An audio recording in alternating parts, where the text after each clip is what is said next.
Good afternoon. I'm Vali Nasr, the Dean of Johns Hopkins SAIS, and it is my pleasure to welcome you to a discussion on Edward Luce's new book, The Retreat of Western Liberalism. Today's discussion will revolve around a critical issue, the state of Western liberal democracy and the dangers it faces. Mr. Luce argues that Western liberalism is experiencing a crisis that we can no longer afford to ignore. His book masterfully explores some of the causes behind the growing social and economic polarization in the West.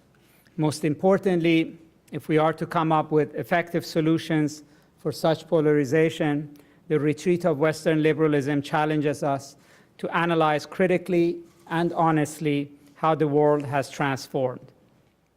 Those of us who dedicate our careers to the study and practice of international affairs must constantly re-evaluate and reassess the changing world. Our lifelong learning depends on the astute eye of the journalist in the field, as Ed Luce has demonstrated time and again through his reporting from South Asia, as well as his most recent book. Our opinions rely on the theoretical foundation set by the scholars who teach us, professors like Sherry Berman of Barnard College and our own Matthias Mattes, who join us today. With their combined expertise in populism, fascism, and the politics of inequality and economic crises, our panelists will no doubt shed light on an issue of broad consequence that will continue to influence the world that our students will come to lead. Today's conversation might dig deep into history to understand what is happening today, but it is just as much about the future as it is about the past. We are forced to ponder the future role of Western democracies in maintaining or transforming the liberal order that defines the study and practice of international relations. Given the political transformations underway in the United States, I can think of no better discussion that will provide the pragmatic learning experience that Johns Hopkins SAIS is known for. And now please join me in welcoming Professor Mattes to the stage to introduce our guests. Thank you.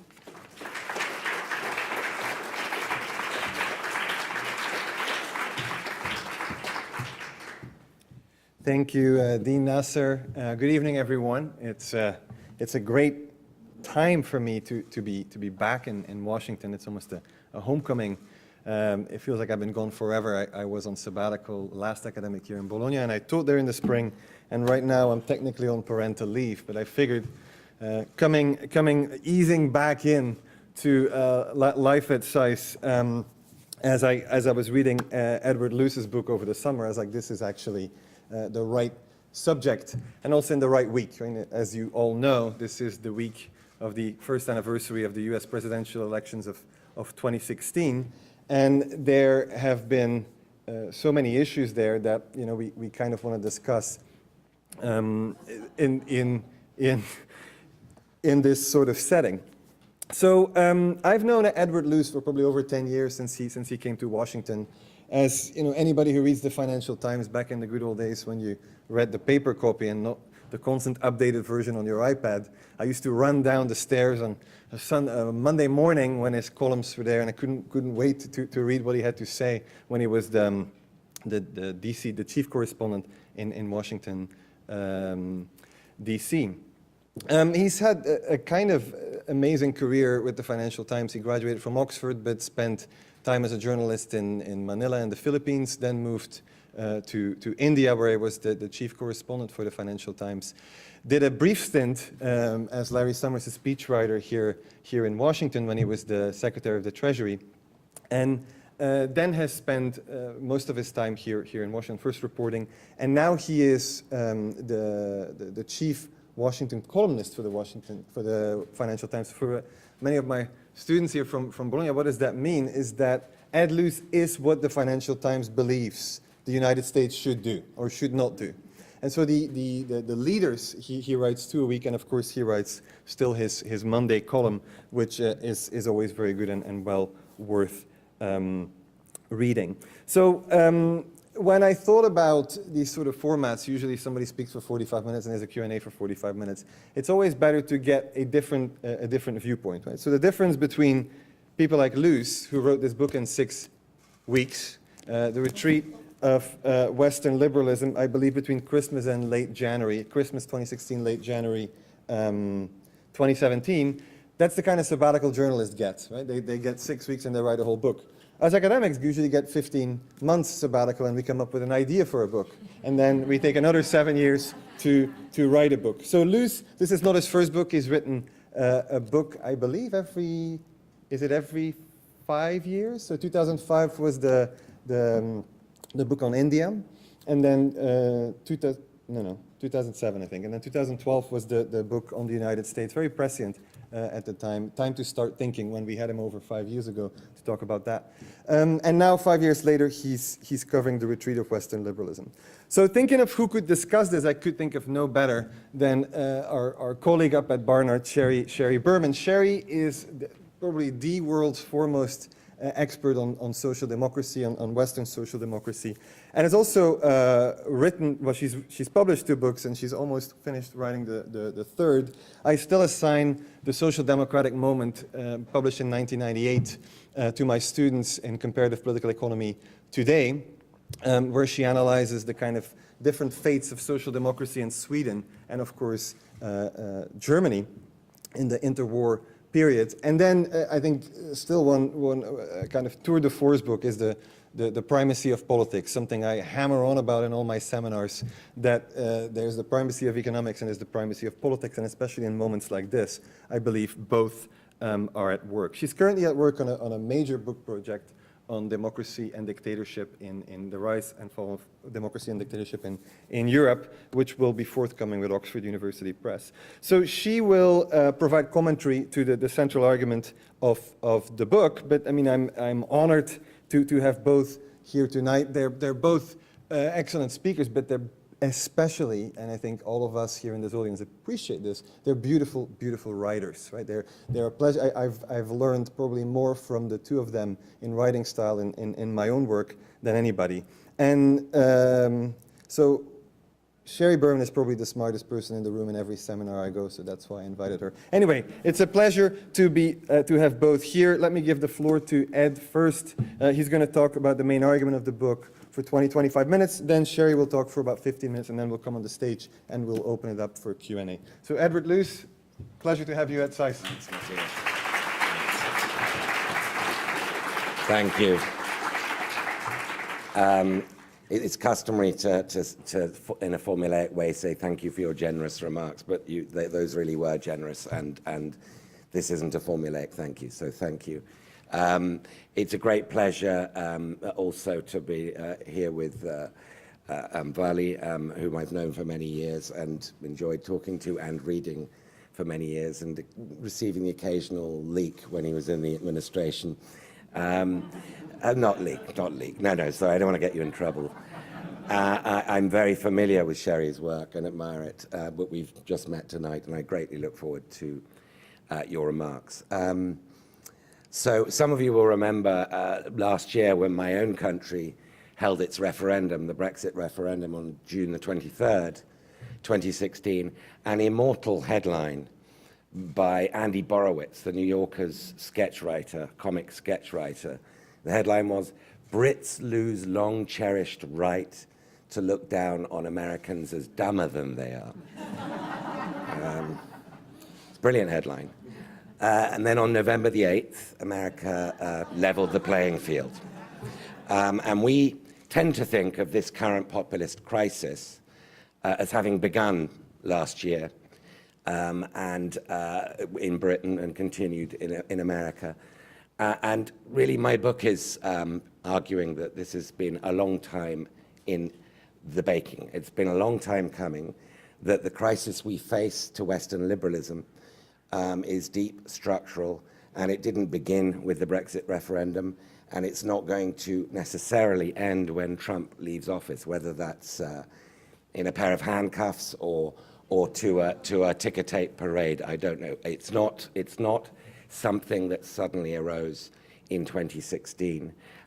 So let me talk about the sort of three themes, I think, that have contributed to this phase that we're in.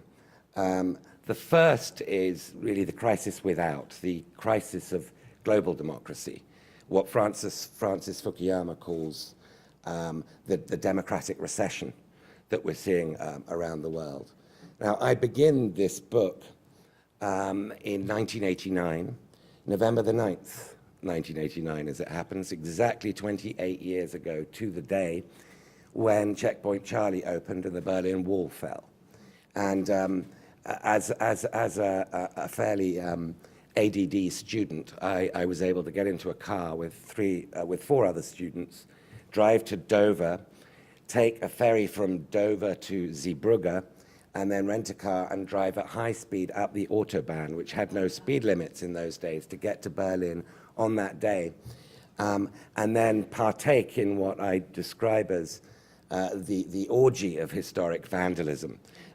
We borrowed pickaxes and we got our own bit of the wall, and we got our fair share of the champagne that was being passed around from stranger to stranger, and drove back 24 hours later, extremely hungover, but very happy with our piece of the wall. And the reason I opened the book with that is because, of course, this was high noon for the Fukuyama argument of the end of history, because with the collapse of the Warsaw Pact, the two great sort of scourges of the 20th century, the two great threats to democracy of fascism and then communism had collapsed, and the argument was won and it was over. And it was an extremely fortunate moment that I was able to be there, an extraordinary sense of optimism. And indeed, the 1990s proceeded along the arc of history that we believed was inevitable. So the number of democracies around the world during the 1990s expanded quite dramatically. It had been growing bit by bit. In the 70s, there was a leap. But the 90s was really a great efflorescence of global democracy, not just in the former Warsaw Pact countries, but in all continents of the world, Latin America, Africa, Central Asia, and so forth. But since 2000, since the turn of this millennium, we've had what Fukuyama has called a democratic recession. There are 25 countries around the world that were democracies to one degree or another 17 years ago, that are not democracies to one degree or another now, examples being Russia. Now, Yeltsin's oligarchic sort of mess in the late 1990s might not have been our idea of a Scandinavian social democracy, but it was moving along the arc we were expecting it to. It was becoming freer and more plural in a very imperfect way. There's no longer any argument that Putin's Russia is a democracy. It's clearly not. Turkey, Erdogan's Turkey, you can argue, is it not a democracy, is it a democracy? But the arc that it's going along is not the right arc. It's not the arc I would have expected in '89. And there are many countries around the world that, in every continent, that are no longer democracies that were. The most disturbing of which, I think, are probably Poland, Hungary, and arguably increasingly the Czech Republic. They are becoming illiberal democracies. And it's an open question as to whether illiberal democracy is a staging post en route to illiberal authoritarianism. And I don't know the answer to that. But I think the explanation for the global recession, the crisis without, really can be condensed into 3 points that have happened since 2000, each of which amounts to a huge geopolitical windfall for China. The first is our response to 9/11. Now, the Patriot Act, the dilution of various constitutional protections, of habeas corpus, the response, the willingness and the perceived around the world American willingness to dilute various constitutional protections, I think, was one blow. But far worse as a consequence of 9/11 was the Iraq invasion, not just the pretexts on which that war was launched, but the completely false expectations of what it would bring, namely democratization of the Middle East. And that, of course, did not happen. And I don't need to rehearse in the short period of time I've got the fate of the Arab Spring, which turned very quickly into winter. So that is one geopolitical windfall to China. And the fact that the US and the West, and my own country in particular, were spending between $1.5 and $4 trillion on this Iraq adventure, depending on how you account for it, was another element of that windfall. China was not wasting money on this kind of thing. 2008 is the second geopolitical windfall, beginning, of course, with the collapse of Lehman Brothers. Now, we tend to think of and talk about the consequences of 2008 as being a global recession. But it wasn't. It was an Atlantic recession. We're used to thinking what happens in the Atlantic is global, but that's no longer necessarily the case. China kept growing near double-digit, and then by 2010 back to double-digit rates. It had a more efficient and rapid stimulus to counteract the global recession, or the near global recession, than any other country, barring the United States, which was pretty good relative to the rest of the West in responding to it. But China kept growing.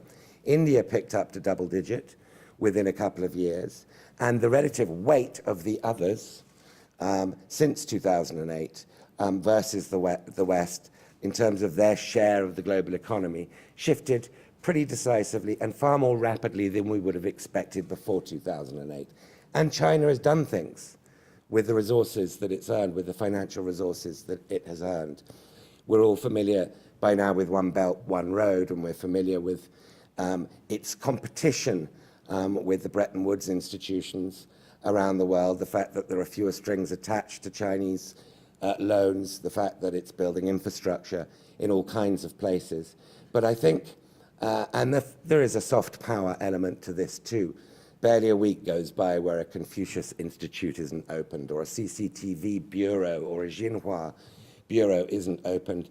And barely a week goes by where one of our networks doesn't close a foreign bureau. So there is that sort of soft power element to it. But I think in terms of the attractiveness of the liberal democratic model, which ought to be self-evident, the fact that our middle classes have been suffering, the fact that the growth rates coming out of 2008 have been pretty anemic and sluggish across the West by the standards of past recoveries, and the fact that China has been growing so rapidly and lifting people into the middle class so rapidly has changed the relative attractiveness of the models. And I think that's a very important windfall. The third, and I think most important windfall, is the election of Donald Trump. Now, you will have been monitoring what's been happening in China in the last 2-3 weeks with the 19th Party Congress. Xi Jinping, of course, joining the immortals, joining Mao Zedong and Deng Xiaoping in having his thought enshrined in China's constitution. And you will have probably noted how little dissent there has been in this extraordinary aggrandizement of power that Xi Jinping has been undertaking. Part of that is because the Chinese state is getting far more sophisticated at stifling dissent, particularly online. But part of it, and I've got Chinese friends and colleagues in China who I talk to about this, is because the legs have been cut from beneath the people arguing for democracy. The whole argument of the democracy agitators in China, whether they're fringe bloggers or whether they're in the relatively acceptable circles of think tanks in Beijing that are allowed some degree of criticism, has been the wisdom of the people, that they generally make the right choice. And if you talk to Chinese scholars, if you talk to Chinese, international Chinese, you will find that they can argue up there with the best of us. McGovern versus Nixon in 72, Carter versus Reagan in 80, Clinton versus Bush Sr. in 92. They understand and have a history of elections that gives them a sense that Western democracy generally makes the right decision. Oh, Donald Trump kind of obliterated that argument, and this has had a very chilling effect on those agitating for democracy, for greater loosening in China. And in terms of the arc of history, If you look at 2000, when Jiang Zemin was still president of China, there was a great loosening going on. If you remember, China was joining the WTO. It was kind of following the trajectory we would have expected it to. Now China is a 3 times larger economy, and it is far more restricted than it was. This is not how things are supposed to work. This is not the teleological journey we expected. So that's the sort of general context. We can get later into the foreign policy response of the West. My column has shifted to Thursdays, so my column today, the headline is "The House of Trump and the House of Saud," which will give you some idea of what I think of the quality of foreign policy making that's going on. But let's leave that till later. Second point of 3 that I want to make is about the crisis within the West, because ultimately the future of liberal democracy, I think, will be settled by what's happening within our societies. Now, as I say, it's become fashionable to think of 2016 as the beginning of this crisis. But if you look back at the trends in Western democracies, and I say this with some hesitation, seeing Sherry and Matthias sitting in front of me, because they're real scholars of this. If you look back at the trends over the last 20, 25 years, you see in some countries more than others, particularly the English-speaking democracies, but across the board, a retreat in support for the established parties and a decline in political participation, membership of parties, and in many countries of voter turnouts. And this, I think, is a very good expression of enthusiasm for democracy. So autocracies, the currency is fear. That's the tool of an autocracy. In democracies, the currency is trust. That is what makes democracies work. And if you look at trust measures across the Western world, trust in public institutions, trust in democracy, trust in the electoral process, trust in governments, trust in public figures, it's been plummeting across the board. I can't resist quoting Barney Frank, one of my favorite congressmen, ex-congressmen now, who said, look, everybody hates Washington, everybody hates Congress, everybody hates the media, but let me tell you, voters are no picnic either. And so we've been seeing that, and one way of expressing it is votes for the established parties. Let me just pick one random example. Germany, the SPD and the CDU, CSU used to between them get between 85 to 90% of the vote. At the last election in September, it was 52% of the vote. And broadly speaking, you see that shrinkage of established parties across the board. If last year's primaries in America were translated directly into congressional seats, then the bloc made up by Bernie Sanders' party and the bloc made up by Donald Trump's party would together be a majority of Congress just. Now, of course, they wouldn't be operating in unison as one party. But that, I think, gives you a sense of the anti-establishment climate. There has been a great deal of debate about the amount that we apportion to economic malaise and the amount that we apportion to cultural anxiety, as pollsters euphemistically call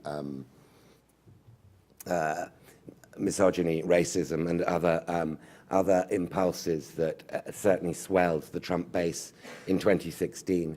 I think this is kind of a false debate. I think that these are very braided phenomena, and it's very hard to disentangle them. But it is important to note, I think, that 7 million people who voted for Obama in 2012 for his re-election did vote for Trump in 2016. And this quest that the Democratic Party is being urged on to regain the largest ethnic group in American politics, namely non-college educated whites, it might be a wild goose chase. I doubt very much the Democrats can ever regain a majority of that vote, or that they would be willing to pay the price in order to do so. But all you need to do is get the margins back to what Obama had, and you would have had a different outcome to the election last year.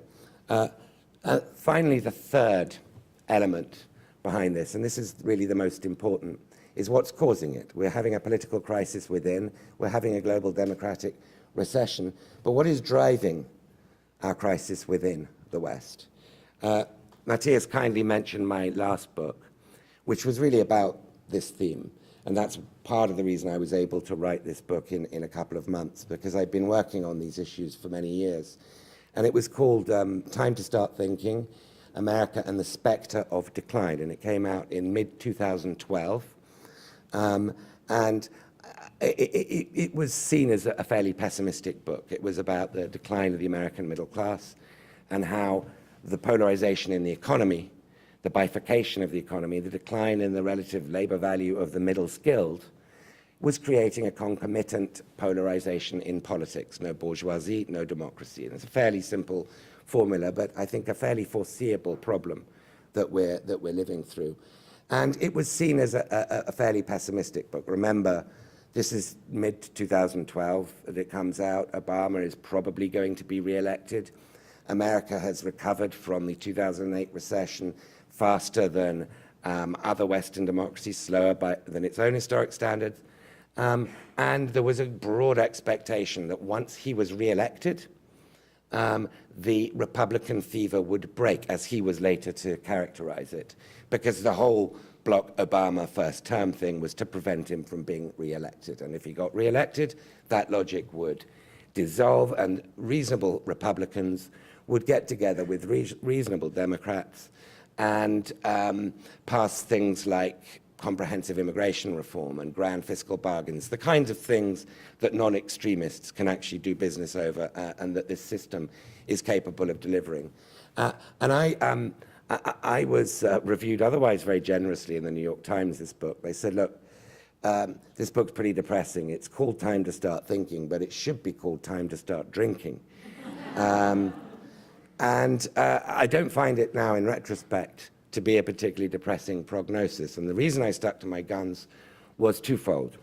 The first was my point about the middle of the middle. Now, politics, the primacy of politics is a very interesting phase. I can rehearse, which I won't do, numbers with which you're all familiar about median wage stagnation, the fact that the average middle-class household is still poorer today in 2017 than they were in the year 2000, or that the 2002 to 2007 business cycle was the first in history where the median household income was lower at the end of it than at the beginning, which leads on to rising inequality, where the growth is going, who's capturing it.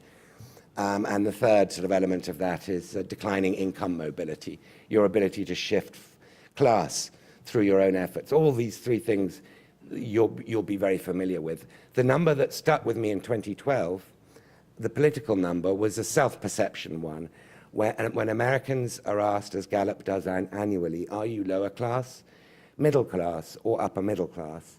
In the year 2000, 31% of Americans said lower class. And by the year 2015, it was almost there in 2012, that number had risen to 49%. 49% of Americans say we're not middle class. Now, to be American is to be middle class. So that, to me, was a more important number than any of the economic ones. Politics is perception. And the other reason I stuck to my guns was people said, very reasonably, look, the American system, quoting Churchill, does the right thing after exhausting all the alternatives. And they pointed to America's brilliant response to the Great Depression, which through the New Deal and FDR is arguably what's underwritten our freedoms, because it enabled America's brilliant, if belated, response to the Second World War with Pearl Harbor. Again, the system worked, it did the right thing. Sputnik, the Cold War, even Japan's industrial sort of threat of the late 1980s. The system responded. But my response to that then, and particularly now, is that the kinds of crisis that we're facing today are not galvanizing, bipartisan, inducing crises that you need for this system to work. This system the way it's designed, does require cross-party cooperation. It does require fluctuating coalitions. But what we are facing today, in terms of the impact of technology on work, in terms of the acceleration of globalization, in terms of the impact of technology on politics, and the obliteration of the public square, that essential component of any democracy, in terms of the rise of identitarian politics in a multiracial society, both on the left and the right, one way more culpable than the other, but nevertheless, we are living in an identitarian political age. These events are all subtle, interrelated, long time in coming. They're not shocks, and they produce the exact opposite of a bipartisan response. They disable the system to such a degree that our complaints about gridlock have now been replaced in the age of Trump by a quite different hope, which is we want gridlock now. Gridlock's the best option. We do not want this tax bill being enacted. This tax bill will make the conditions that led to Trump's election way worse. So gridlock's now the good option. Now, lest you all sort of feel it's time to start drinking, although I see the hour approacheth anyway, let me leave you with a positive note, a relatively positive note in the context of what I've been talking about. The publishers asked for me to write this book in early December, and they argued very strenuously that it should be called The Collapse of Western Liberalism. And thankfully, my counter-argument prevailed, and it's called The Retreat of Western Liberalism. And the reason why I call it The Retreat of Western Liberalism is because retreat implies the possibility of regrouping. I don't believe the arc of history is inverted into an opposite arc, which will lead inevitably to our collapse into a liberalism and ultimately loss of our democracy. I believe a lot of accidents have been involved in the quagmire that we find ourselves in. And I'll give you one example, which is Brexit, to go back to where I started, which, as I say, was held on June the 23rd. A really stupid date to hold a referendum, because students have to vote from their college town, and this was a university vacation. Now, people, politicos in their 50s would not get on a train from London to Edinburgh or from Brighton to Leeds or from wherever to wherever just to cast a vote, particularly if they think the outcome is a foregone conclusion. But unfortunately, somebody with whom I was at university, David Cameron, was so serenely confident of his ability to read the people, having won the Scottish referendum and a general election, that he believed that either the student vote wasn't necessary or he wasn't even aware of this basic error. Now, if he hadn't made this error, this accident may not have happened. In fact, I doubt very much it would have happened. So there is a great degree of human error in the quagmire that we find ourselves in. That having been said, if he'd lost that 52 to 48 as opposed to, if he'd won it 52 to 48 as opposed to losing it 48 to 52, or indeed if Hillary had got another 77,000 votes in those three key Midwestern states and she'd won, I don't think the situation would be radically different to where it is today. I think we might be talking in terms of the opposition of a Republican Congress to Hillary in Weimar Republic analogies. This would be a very different kind of crisis, but an equally profound one. And I think Britain would be a very divided country. But I use the word retreat, and I did promise this was an optimistic ending, didn't I?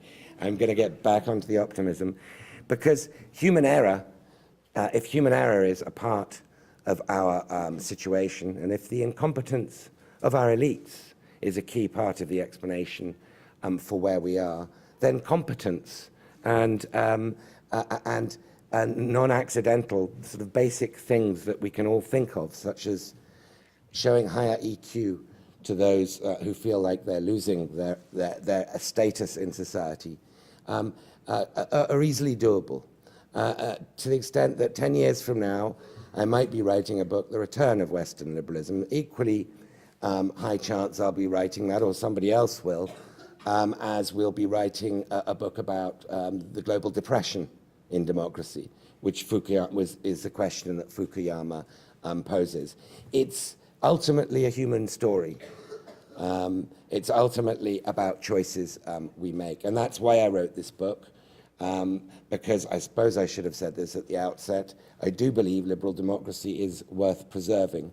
But unless we understand why we're in this crisis, I think it's going to be very hard for us to get out of it. So that's really the purpose of my book. Anyway, I'm delighted to be here, and I very much look forward to Sherry's remarks. Thank you.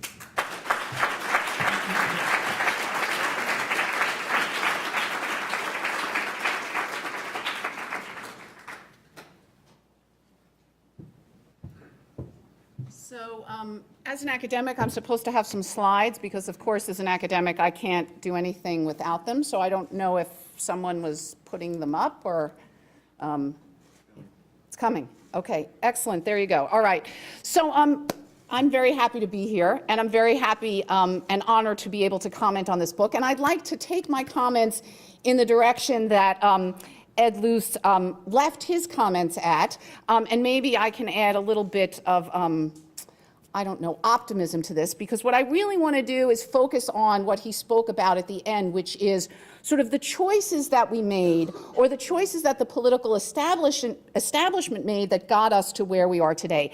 And I think what's really nice is to start again with the anecdote that the book begins with of Ed Luce traveling to Berlin at the collapse of the Berlin Wall, right? At a time when there was this euphoric sense that liberal democracy was triumphing, right? That finally we would have a world where people were free, where millions who had lived under communist dictatorships would finally have the ability to enjoy all the things that we, living under liberal democracy, had enjoyed for so long. And again, what's also important is with the collapse of communism, for the first time in the 20th century, liberal democracy faced no ideological competitor. Right? No ideological competitor.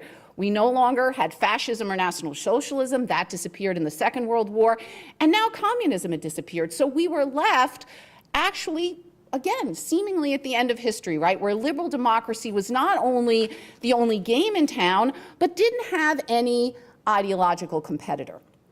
And today we're in a place where our mood is one where we have to try hard not to be pessimistic, right? Where we try hard to think about alternative futures where liberal democracy is once again the kind of thing that people look at in a hopeful and optimistic manner. What I'd like to talk a little bit about today is how this problem, how we got from euphoria to depression, is largely a creation of the political establishment itself. That a lot of the structural trends that people focus on are less important than the mistakes or choices that were made by our political elites, our political establishment, and our political parties. This was, for those of you who are sports fans, I would like to argue, largely a kind of own goal. That is to say, a lot of where we are today is a result of mistakes we've made, and therefore, perhaps things that can be corrected. So I'd like to start with, again, sorry, I'm a professor, so I have to use these things. I want to start with a couple of quotes. The first one, which is the quote that the book actually starts with, right, is this fabulous quote by Hegel, right, which is, you know, we don't learn enough from history. And if we don't, we're kind of doomed to make the same mistakes all over again. And then again, the point of writing a book like this has to be to kind of teach us the opposite, right? Teach us what it is that history has to teach so that we can create a better future. And so what I want to do again is talk today about the kinds of mistakes that we made. So I'm going to start off again, if I can, by iterating some of the challenges that, sorry, these things are smaller than I thought they were going to be, that Ed Luce mentioned he would not iterate, but again, I want to kind of point out. So there have basically been two kinds of malaise that has been suffusing, I would say, the West, you know, in the last couple of decades. The first and most obvious are some pretty poor economic trends, right? And these were mentioned already, and I'm sure they're familiar to everybody in this room, so I really don't have to go through them. But I think they are worth stressing, right? How really bad, actually, the economic situation has gotten for a large number of people. And I hope you can see some of these things, but if you can't, basically it's showing us how much inequality has risen over the past decades and how much wages have not been able to keep up with productivity. That is to say, the situation of the average American has not been getting better, and in fact, in many places has gotten worse. So these are not easy to see, but this is actually a comparison with Europe. And what's actually interesting here is to compare economic inequality and political polarization. This is something that's talked a lot about in the book. This is clearly a large part of what's going on in the United States. And if you track inequality with polarization, you can see, even if you can't see the trend very clearly from where you're sitting, that these things go together really, really well.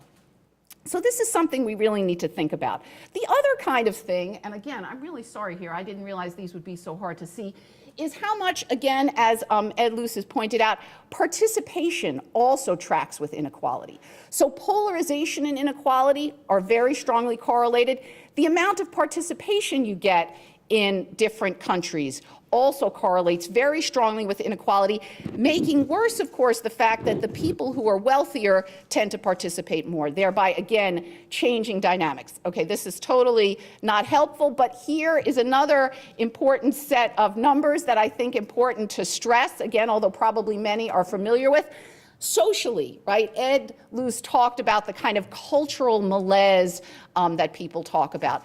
And this is often, again, attributed to, sort of unease with change, unease with diversity. But in fact, there are some very significant underlying trends here. Almost every single Western country is at historically high levels of immigration or diversity. We are now in the United States at the same levels we were in the late 19th and early 20th century. That is to say, the last time there was a nativist backlash. This is not to justify that backlash at all, but to point out that these were trends that people should have seen coming.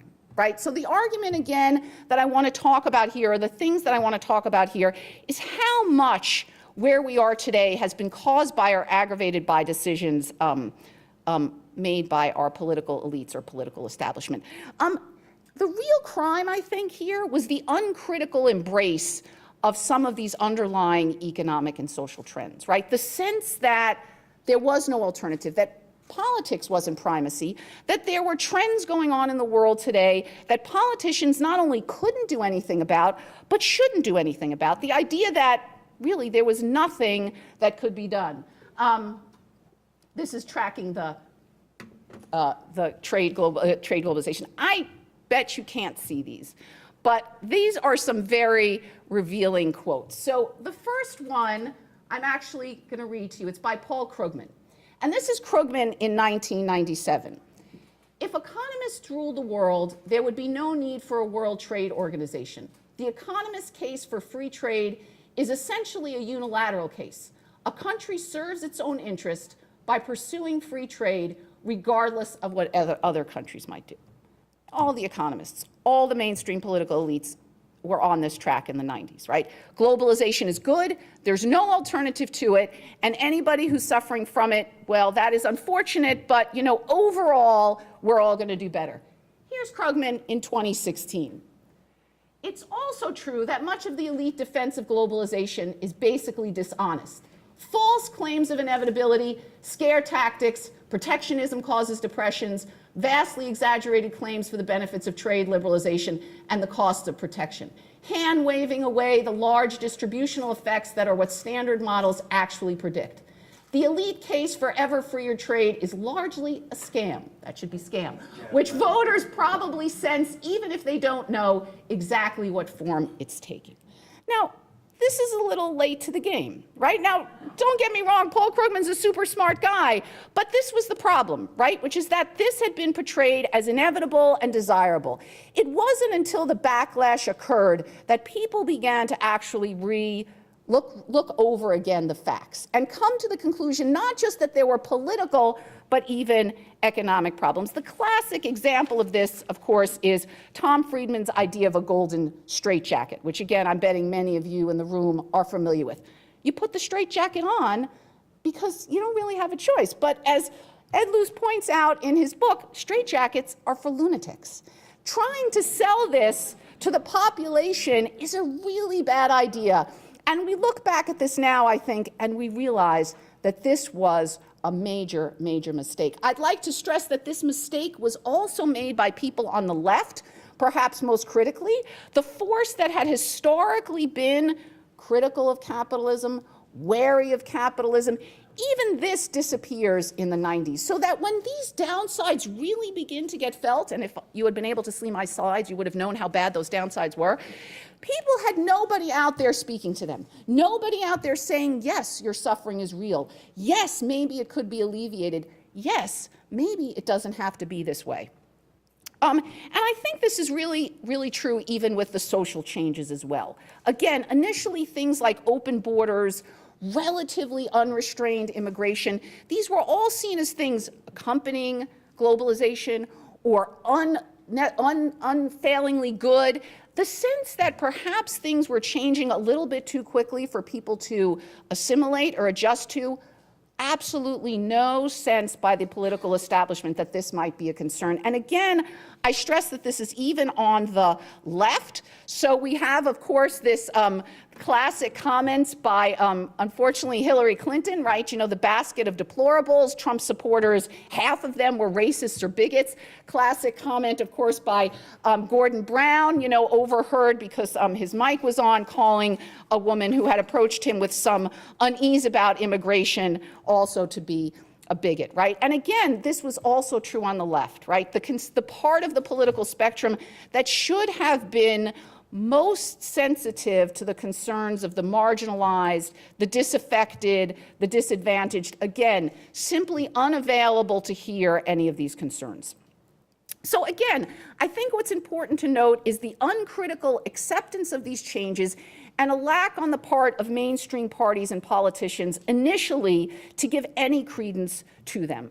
And so I think this is really part of what the story is. And I think what's also part of the story is that as this backlash grew, as support, for example, for populist parties in Europe grew, the initial response of much of the elite was simply to say, well, people are crazy, people are stupid, and so what we really need to do is we need to insulate democracy from popular pressures and popular passions. Not that we might have made some mistakes, but that the problem is with the people, and therefore the correct response is simply to kind of insulate the political process even further from them. So again, sorry about this, some books that have come out in the last several years making these kinds of arguments, very popular books, reviewed all over the place, making the case about how bad democracy is because it empowers people who don't have the facts, who don't understand the arguments, and who make decisions based on impulse rather than emotions.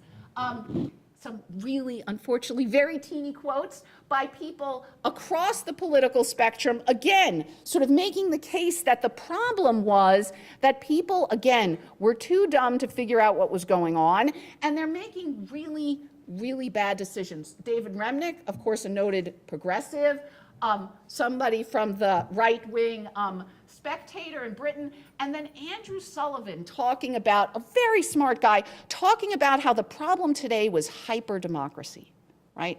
Too much popular influence, too much power to the people. And when you give too much power to the people, this is the kind of thing that happens. You get the election of people like Donald Trump. What I want to argue is that this is, again, the kind of attitude that is only going to worsen the problem we face, right? The more people believe that we need to insulate our political process from people, the more we try to make the political establishment less responsive to people's fears and concerns, the more we're going to create the kind of dynamic that corrodes liberal democracy from the inside, right? So technocracy and populism are sort of evil twins, right? They feed off each other, right? One, right, is an attempt to save liberalism from democracy, That's technocracy, right? Illiberal democracy, right, is the fear that, again, if we have too much democracy, you're going to get illiberalism. We clearly need to figure out some way to manage these trends, and I think that actually we can, right? So what is to be done? I'm going to try to end on a little bit of a, if not optimistic, at least a sort of promising note.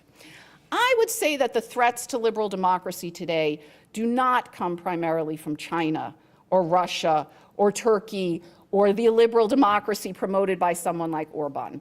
I don't actually think that's the real threat at all. I think all things being equal, people prefer freedom and people prefer to pick their own leaders.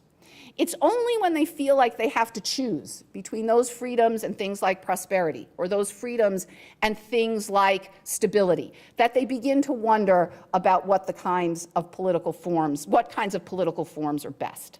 So what we really need to do to save Western liberalism, to turn, the retreat into the return, right, is not worry about what's going on outside, that China is a threat or that there are other models out there. What we need to do is figure out how to fix our own system. And I think that requires a much greater degree of political responsiveness and political participation within our own systems. So what do we need to think about? We need to think about revitalizing our political parties, as Ed Luce says. The rates of political party membership in places like Europe have declined dramatically over the last decades. In the United States, the Democratic Party's position or role at local and regional levels has been completely hollowed out. There's no longer, again, traditional institutions there to link people to the political system in ways that enable, again, the translation of preferences into policy outcomes. Actually, I think I have a slide on this too, but I'll leave that there. We need to get a broadening of the elite. We have had an elite that has grown over the last decades to be not just, again, increasingly insulated from the people, but actually on a whole variety of social and economic factors increasingly different from them. Much more highly educated, much wealthier than the people they purportedly represent. So if you look at the profile of elites today compared to the profile of political elites, let's say in the 60s or even the early 70s, there's a much greater divergence. The elite today is much more homogenous, let's say, than it would have been a generation or so ago. And I don't think that's kind of helped, again, increasing their responsiveness to the actual concerns of their constituents. We need a real alternative on the left.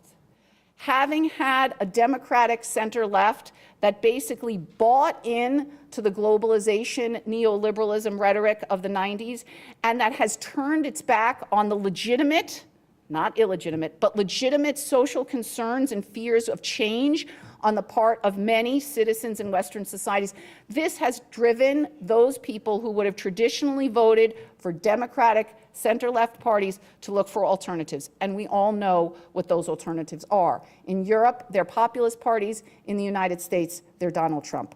And in Europe, I think we have to think, as Matthias has done so well, about the European Union, which has been a force not for promoting democracy, not for promoting responsiveness, but for hiving off politics from its citizens and from seeming to be a threat to national sovereignty. It does not need to be that way.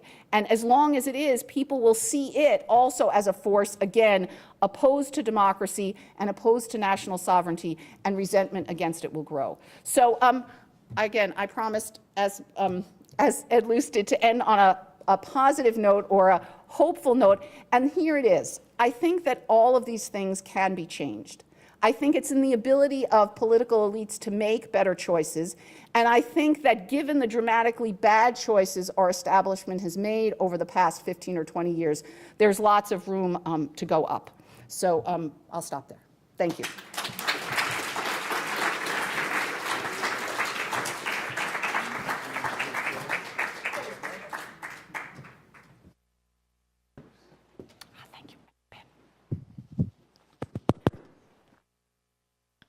All right, thank you very much. Sherry, thank you, Ed, and thank you both for coming. I promised I'll let you respond, but we only have half an hour, and I'm sure there's lots of questions. So let's go straight to the audience. Can you please introduce yourself? Can you also, in good academic tradition, make it a question rather than a long-winded statement, that would be much appreciated. But let's start with Geert van den Brand up front, SAIS alumnus. There's a mic coming, so we're recording this. Thank you. Vox Populi, the voice of the people. Where did populism, which is really representing the people, get a bad name? Sherry should answer that. Well, populism doesn't have to have a bad name. I mean, as you said, the idea of populism is to represent the people. And I think you get populist challenges precisely at times when the existing political institutions and existing political elites are being unresponsive. And so populism, again, since we're trying to be optimistic, can potentially be healthy. If it reminds the political establishment that there are concerns that are not being addressed, groups that feel marginalized, and the establishment responds then we look back at populism like we did at the populist movements in the late 19th century, and we say, this was a positive thing. It brought onto the agenda issues, groups who had been ignored. If they continue to ignore them, however, populism will grow and it will take on these virulent, illiberal forms, and they will end up contributing to the retreat of Western liberalism rather than its renewal. Ed, anything to add? No, that sounds like a good summary. I mean, just one point, I thought you gave a wonderfully good response. And those charts are really worth looking at because they express in sort of graphic form very pithily what we're talking about. You mentioned the lack after 1989 of an ideological competitor to liberal capitalism, and I think that has been most acute in the United States and Britain.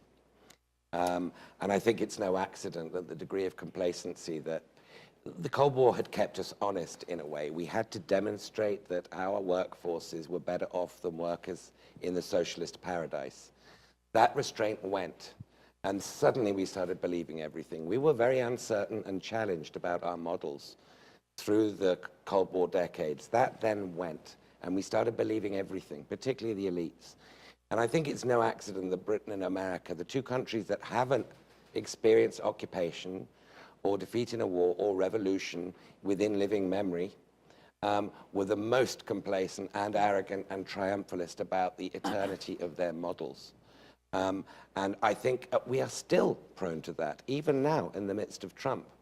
There's still an extraordinary resistance. The idea that Trump's an aberration and we will go back to the status quo ante once he's led off is a delusion. It's a delusion, and it shows that if this shock isn't big enough, what will be?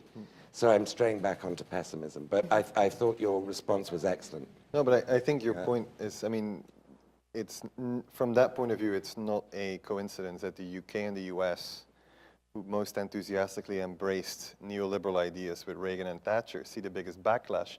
But also politically, right? These are winner-take-all political systems, two-party systems that, you know, these accidents like Brexit, I mean, who was it that said that no golf club would ever allow their constitution to be changed unless 2/3 of the membership voted for it? And in the UK, such a dramatic decision like leaving the EU, they leave up to 50 + 1% of the vote. Yeah, I mean, when you see someone like Macron emerge in France, that couldn't happen here because, again, there's a two-round system. And let's not forget that even Macron only got 21% of the vote in the first round, and that there was. So some of these same trends are definitely there. Let's go. Yes, please.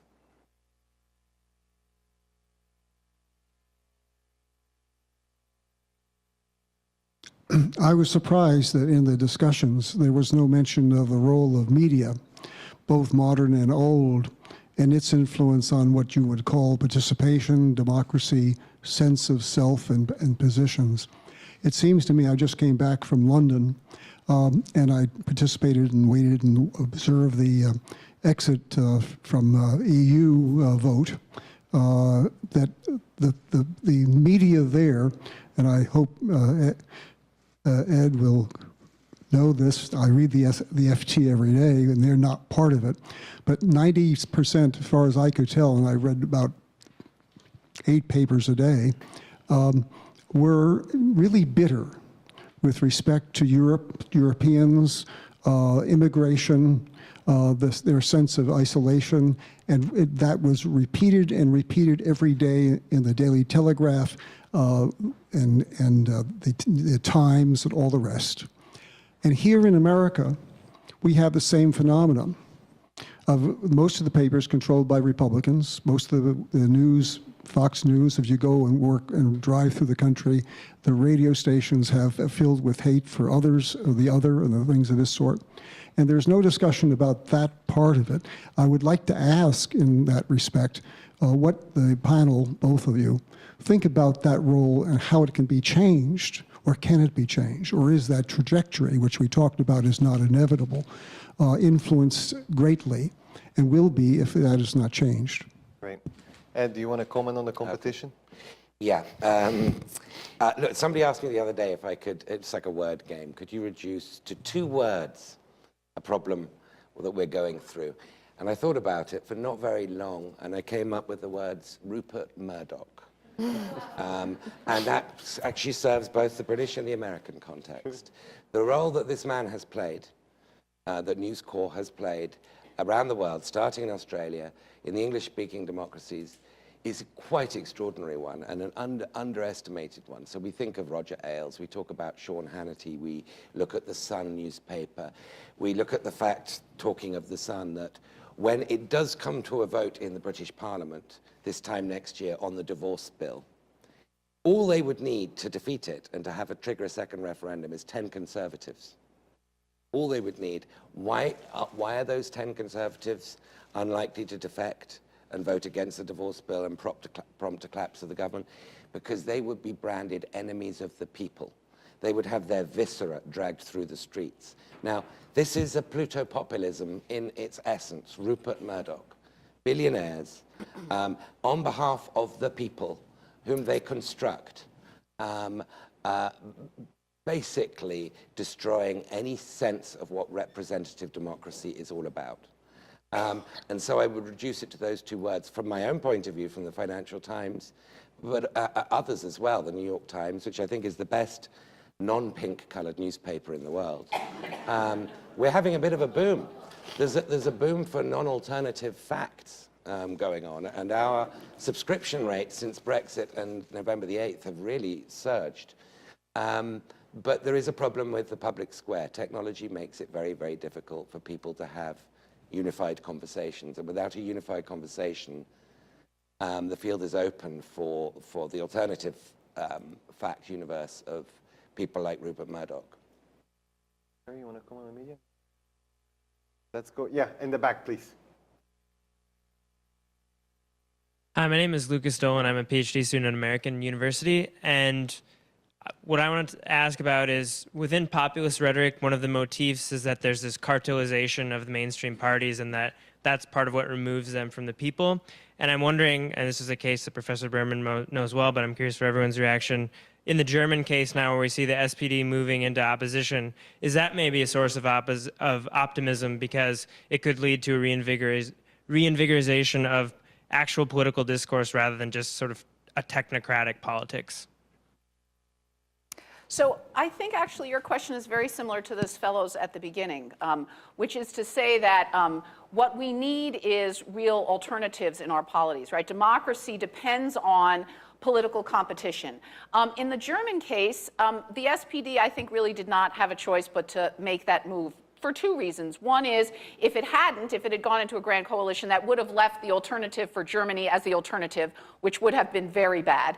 But also because, as you said, this is the necessary but not sufficient condition for thinking about what it is that that party stands for. If it doesn't stand for anything, then it will continue to decline, and we're going to have some serious problems in democracy. Because without strong center-left and center-right parties to anchor party systems, whether it's in 2-party or multi-party systems, you have very, very problematic political dynamics. Right now, you have a Social Democratic Party in Germany, center-left parties in many parts of Europe that are no longer capable of acting as real oppositions, either electorally or programmatically. And if they can't figure out how to do that, to offer real alternatives, then we're going to see some, again, some continued retreat of Western liberalism, because that's really absolutely necessary. Those are the parties that are historically, in any case, the home for, again, the disaffected, the disadvantaged, the marginalized. And without that, then they're going to flee to these more extreme parties that are going to make it much, much more complicated to revive the fortunes of Western liberalism, I think. Let's go in the back, please. Yep.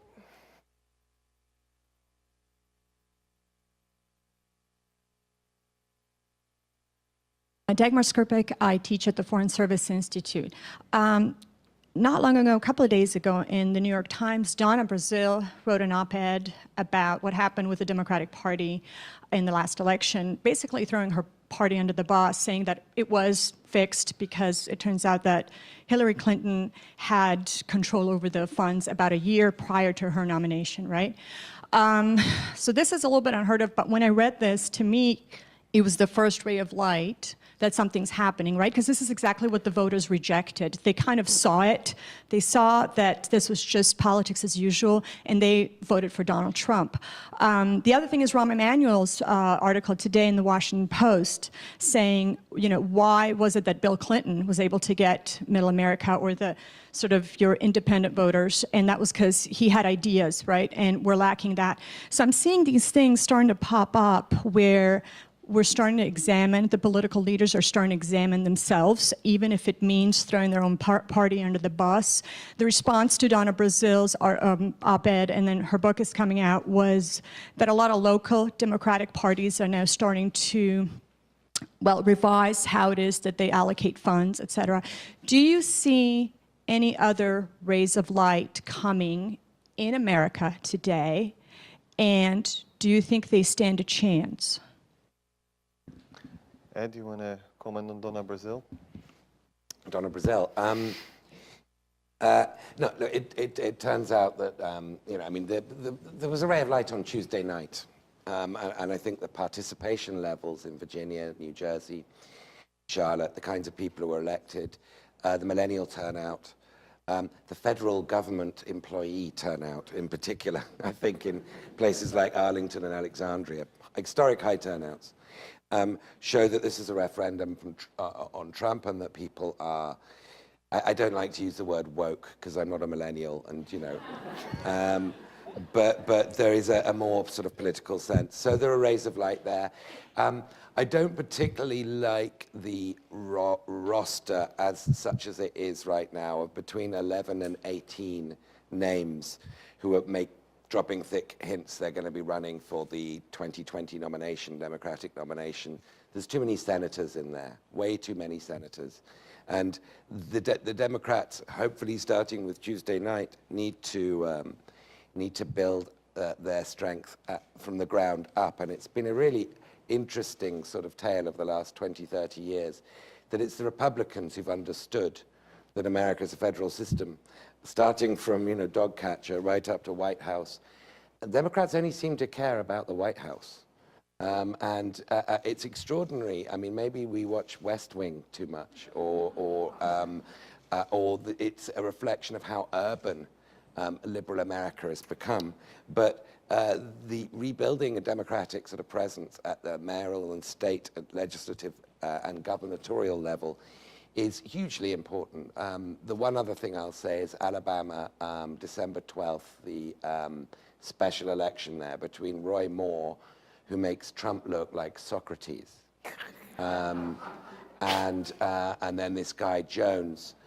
That's going to be a really important one. And if there was an upset and Roy Moore lost, that could be the kind of sort of lightning strike that enables what is left of Eisenhower, Rockefeller kind of Republicans to regain control of some of their party's narrative.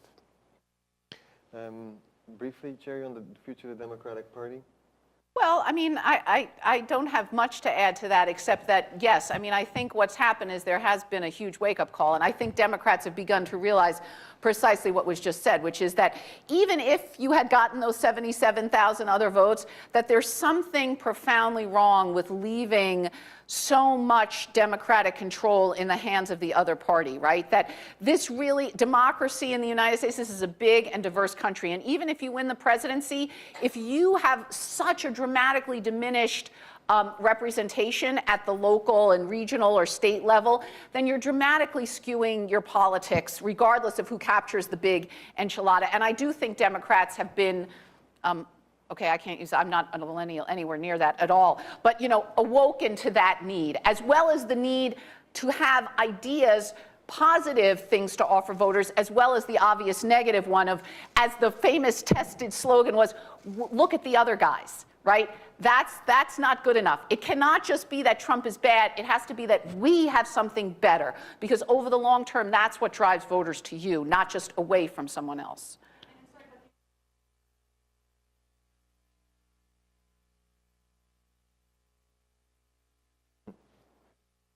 No, as Mark Lilla lambasted basically by everybody said, we need no more movements, we need more mayors. Right? We need more local Both, I think, would be good. Yes.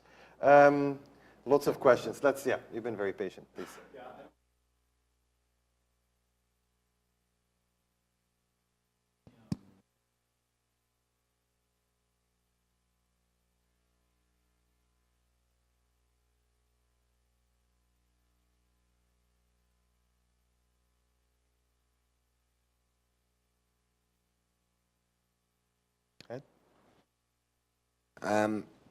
So you're talking really Citizens United, the removal of restraints.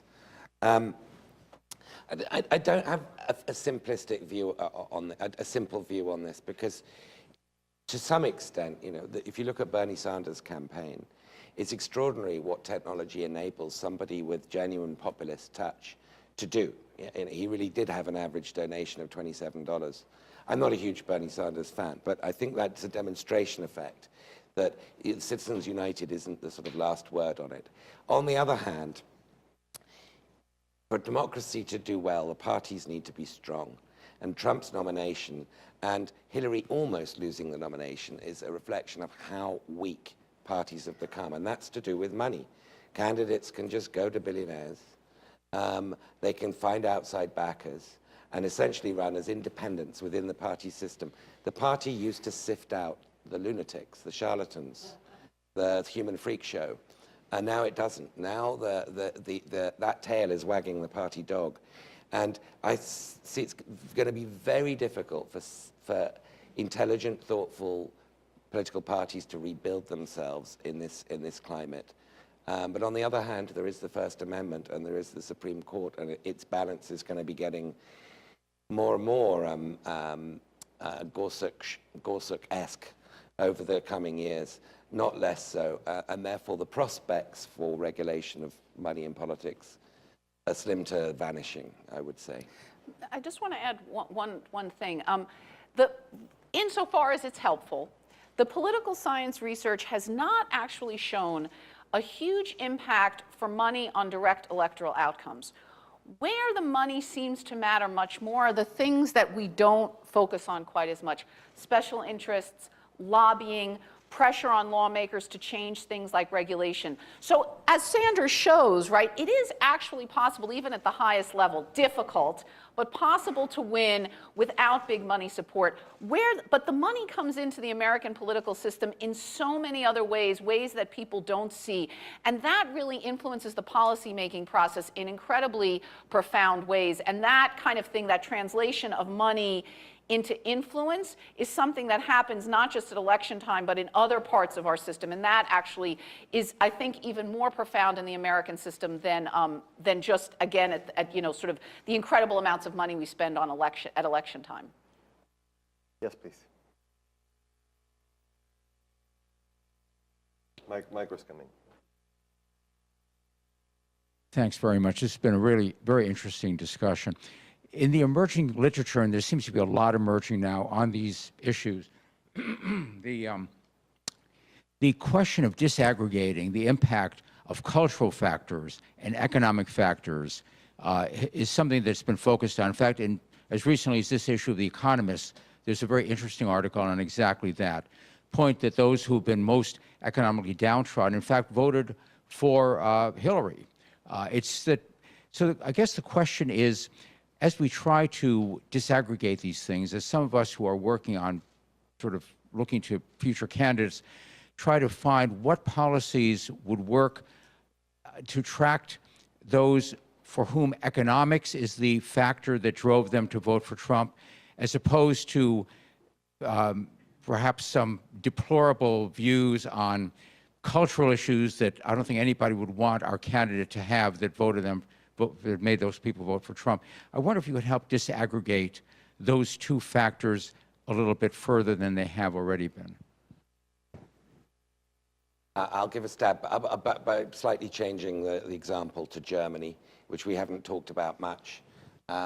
Germany caused us, understandably, some heartburn in September, because for the first time since modern Germany was created, the far right gained representation in the Bundestag with 12.5% of the vote for the AfD. And yet, actually, this is the best result that we've had, the lowest showing for right-wing populists of any election since Brexit. France, Marine Le Pen got 33% of the vote. Brexit happened. In Austria, a neo-Nazi or a far-right Freedom Party candidate almost won the presidency. He got 46% of the vote, and so on and so forth. What is it about Germany in the context of having taken in 1 million refugees? I mean, let's do the ratio here. That would mean 4 million Syrians in America, and 800,000 in Britain. The actual numbers are 6,000 for Britain and 20,000 for America. As governor of Indiana, Mike Pence wouldn't accept one Syrian in the state of Indiana, not one. What would have happened to us if we'd taken in 4 million Syrians?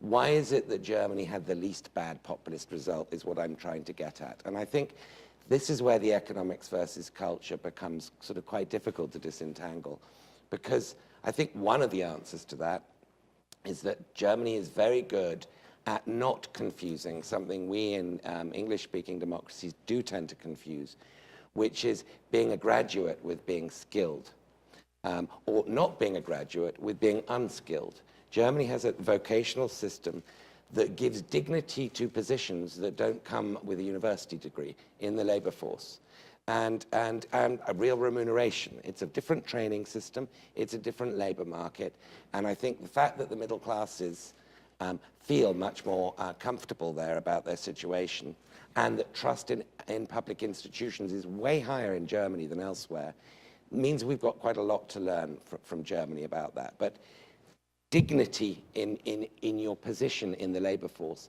is both a cultural and an economic thing. So people who drop out of the labor force in America, after 6 months of being unemployed, they don't have a dramatic change in their income. They're on low income. But after 6 months, their social indicators transform. They become far more, over time, prone to depression, alcoholism, divorce, suicide, opioids. There's a morale collapse that goes on because they lose their position in their community. And I think that is my way of saying this is a false distinction, saying is it economic or cultural? It's a holistic problem with where people feel they are in this society. I would, I guess the main question, and this is something we've been debating since for a whole year now, right? The culture versus politics thesis. But I think the main question in the US context is why now, right? So if you want to understand those white, working class, middle class voters in those 5 Midwestern states who voted twice for Obama and then flipped to Trump, I guess that to me is where the election was decided, right? And so the why now question is, well, there seems to be an obvious backlash against some of the kind of dislocation that came with financial crisis, but it's hard to disentangle. And I've talked to Americanists, political scientists, a lot about this, because in the end there are so many puzzles about the election from 2016. I mean, why did the majority of white women vote for Trump? Even the white college-educated women, the gap was 3 percentage points. 46 voted for Trump, 49 for Hillary Clinton. So if it's sexism, if it's racism, I mean, all these things play into this. But I guess the question why now is which is key. And to the baseline, it's a very interesting study coming out by a young political scientist at Dartmouth who had this kind of unique data set of where the refugees were distributed all over Germany. And in German fashion, it was done very efficiently, and it was done by certain clear metrics, GDP, population, and so on. So obviously, most refugees go to big cities, right? And in big cities, from Frankfurt to Berlin, there's the least of a backlash. There's the lowest vote for AfD.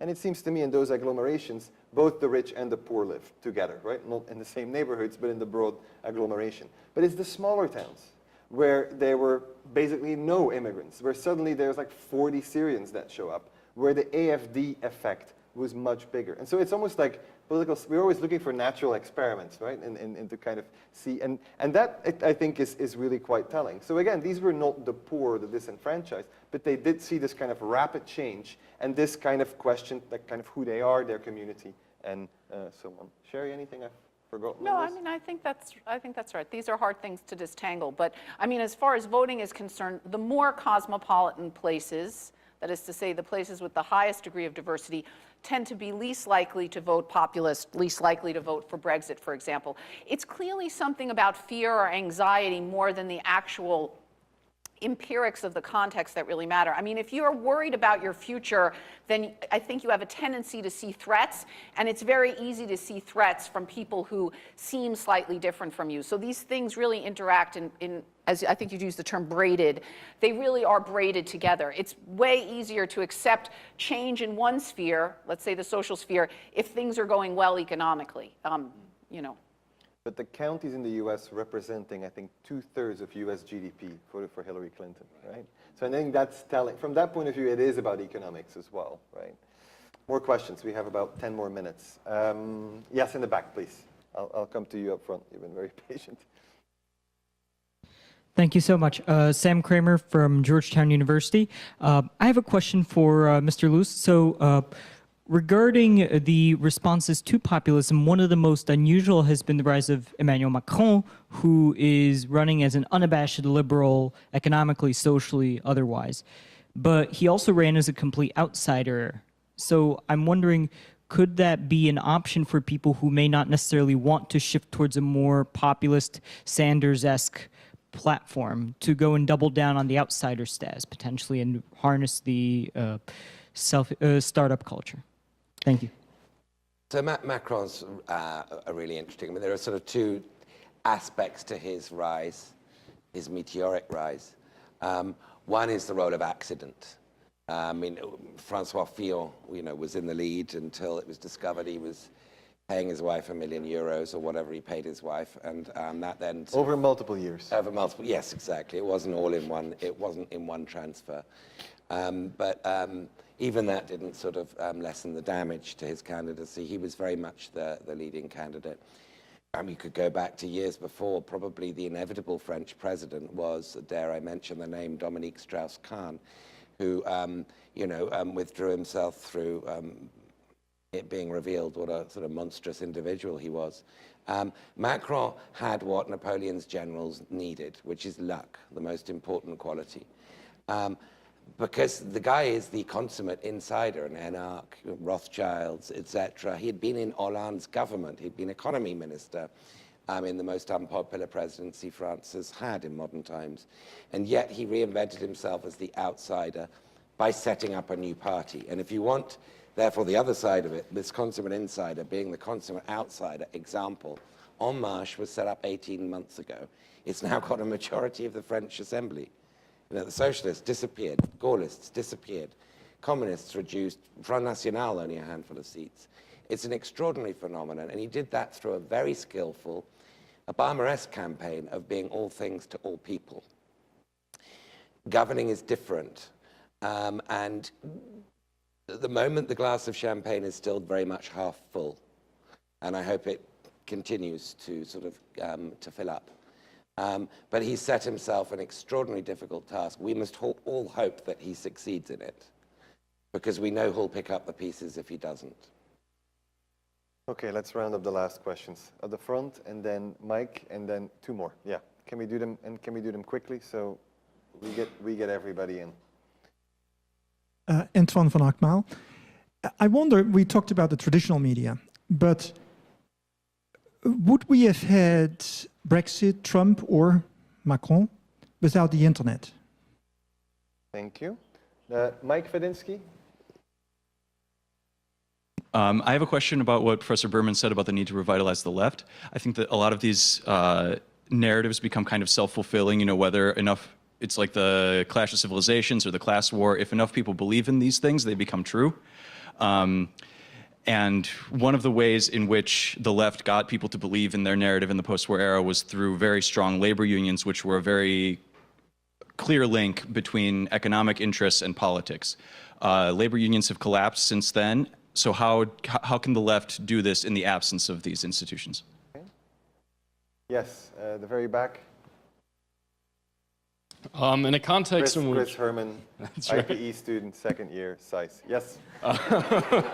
Thank you for that introduction. In a context in which sort of the prevailing narrative among the populist right is not just putting the brakes on liberalism and globalization, but dismantling it in rather dramatic fashion and sort of enthusiastically so through walls and trade wars and travel bans. What does a realistic compromise look like that both appeases those desires to a degree that they would see as sufficient while simultaneously maintaining kind of the essence of what is liberalism in our societies? Great, thank you. And then we had one more. That's the last one, and then we'll have closing remarks. Thank you, Phil Kemper, also from SAIS. We were grasping at straws about finding reasons for optimism and hope, and currently our hope here in the United States rests on the Republicans. So my question is, will they have a moment of the wizard's apprentice, being scared of the powers they have summoned? And how did we actually get this far there? And particularly, how was it, is the US right? Why do they need God, guns, and gays, something that, for example, the CDU in Germany doesn't need? The Tories only slightly need, and what's the future of their movement if this goes on like this? Thank you. Well, these are big questions. Ed, can you make it a 2-minute answer, all these things? I'm going to graciously offer it to Sherry first. That's so cool. I'm going to try the left question, since insofar as I have expertise, it I guess would lay there. You're right. There have been huge structural changes that have, undergirded the problems that Western liberalism faces, as well as the mistakes, I think, that a lot of people in the political establishment have made. So there are real challenges out there. And for the left, one of the real challenges is the decline in their traditional constituency and the decline in the institutions that help mobilize the voters who would naturally vote for them, to bring them together for collective action, to remind them of what their identities were, and again, to socialize them into a kind of whatever, social democratic kind of milieu.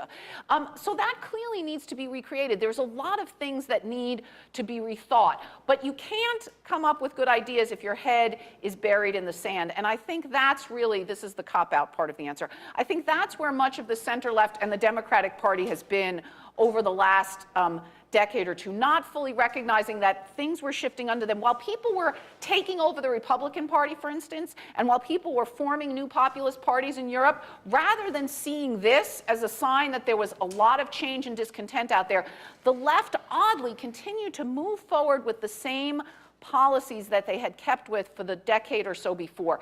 That was a giant mistake. So they have a lot of catching up to do. Will it be easy? No. Is it possible? I think absolutely.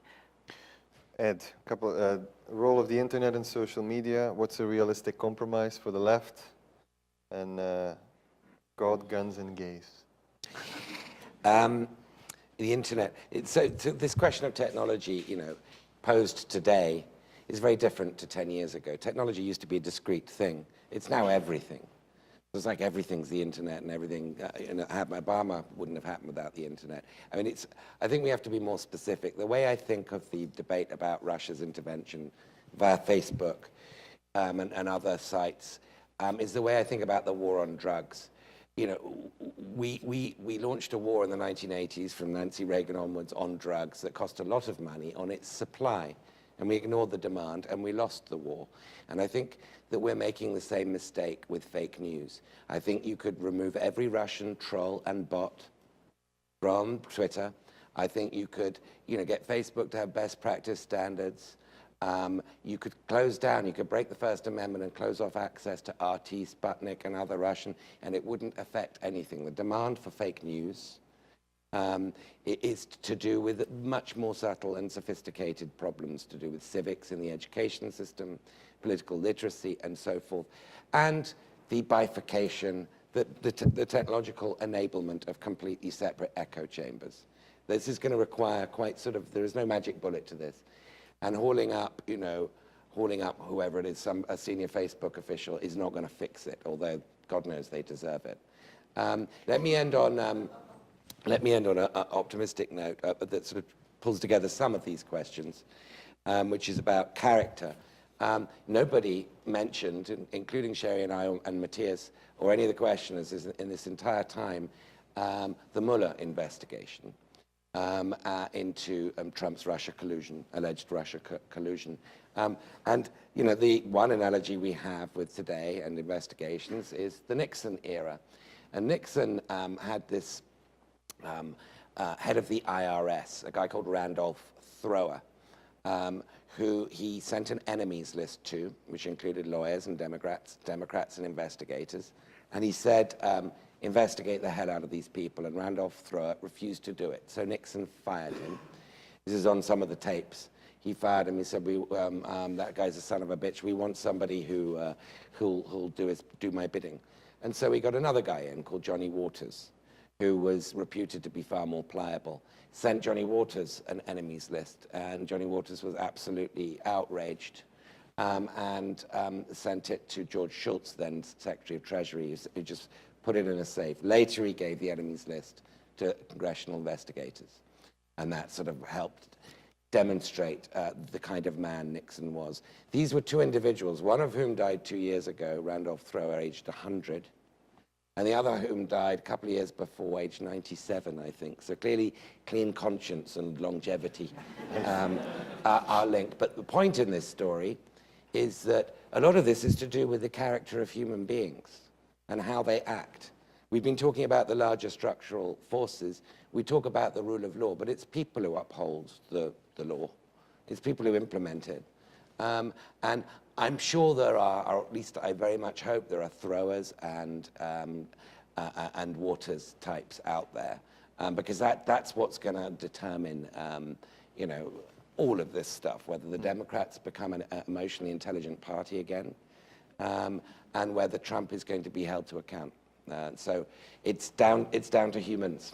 That's my insanely optimistic thought for the evening. It's down to humans. I like it. Thank you very much, Ed Luce. Thank you all for coming. Thank you, Sherry, for your comments.